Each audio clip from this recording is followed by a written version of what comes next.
There you are, minding your own business. Maybe you're working on a deadline. Maybe you're scrolling through endless cat videos. Maybe you're just trying to exist in peace for 5 minutes without the weight of the world on your shoulders.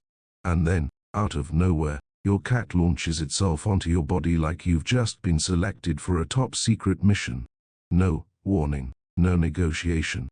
Just a blur of fur, a set of sharp claws, and full body contact. Suddenly, your shoulders are occupied, your chest is no longer yours, and your personal space completely gone. And here's the weird part. They didn't hesitate.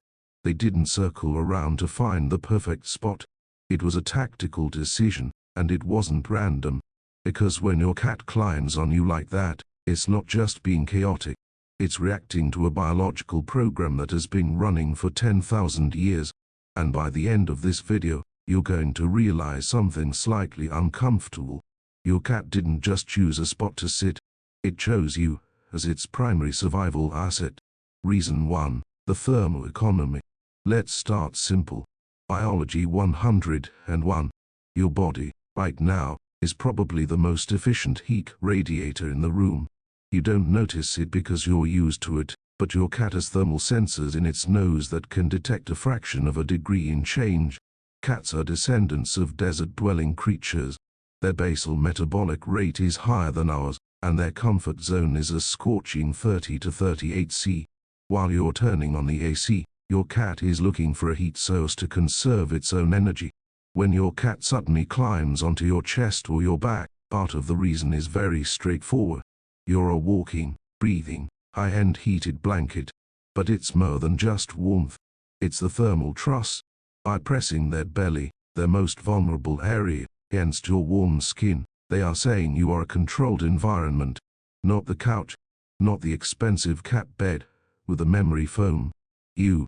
Congratulations. You are officially premium, self-regulating furniture. Reason 2. The tactical high ground. But that's just the surface. Because if it were only about warmth, your cat would just sit on the radiator. Why climb on you? This is where we go deep into the wild brain. Your cat is obsessed with height. Not in a climbing is fun kind of way, but in a survival, tactical, slightly dramatic way.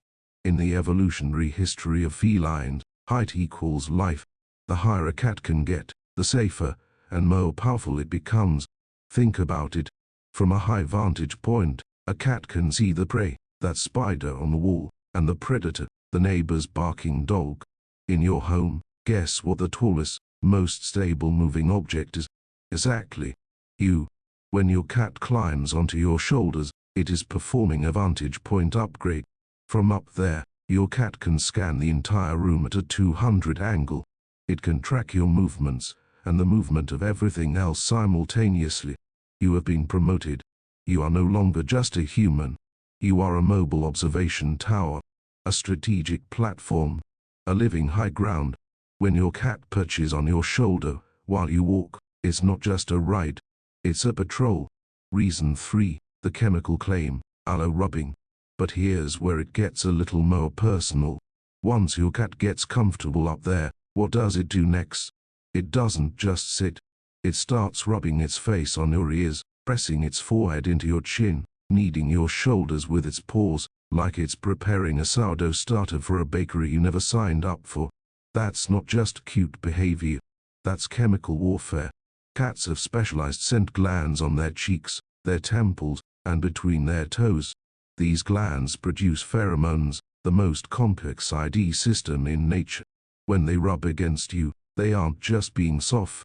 They're leaving behind a chemical post-it note. In the cat world, this is called allo rubbing. It's how members of a pride create a group scent. If everyone smells the same, everyone is safe. So, when your cat scales your body to reach your face, it's not just showing affection. It's marking you. It's weaving its scent into your hair and skin. You are now officially recognized as part of its territory. Or to put it more honest, you've been chemically claimed. To every other cat in the universe, you now smell like that specific boss. Reason 4. The vibrational doctor. Now, at this point, you're thinking, okay, so, I'm a warm, tall, marked piece of property. Great. But we haven't even reached the most shocking part yet. Because there are very specific moments when your cat chooses to climb on you.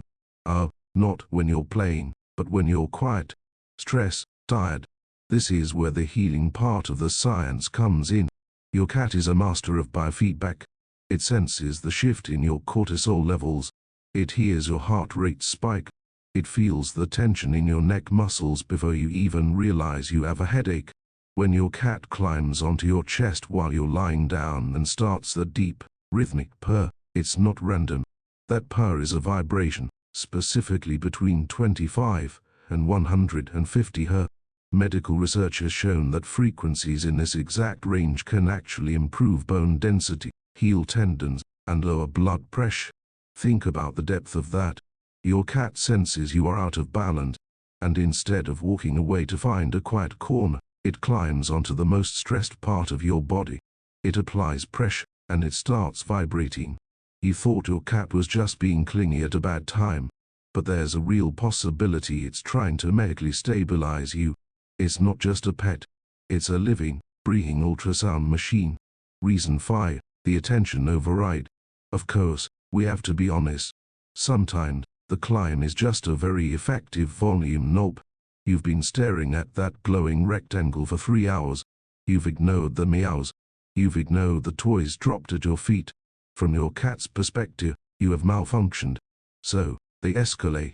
They climb directly onto your shoulders or sit on your keyboard. Behaviorists call this attention-seeking reinforcement. Your cat calls it mission accomplished. They know that once they are in your physical space, you have to react. Even a get down, meow, is a victory for them, because it's an acknowledgement of their existence. But even then, even in their most annoying moments, they still chose you. Not the shelf, not the sunny spot on the floor. You. When you put all of this together, something becomes very clear.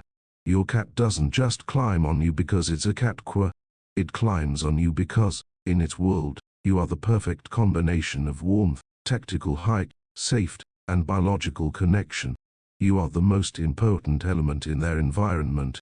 So, the next time your cat suddenly launches itself onto your body like it owns the place, don't push it away immediately. Take a breath. Feel the weight. Listen to the vibration.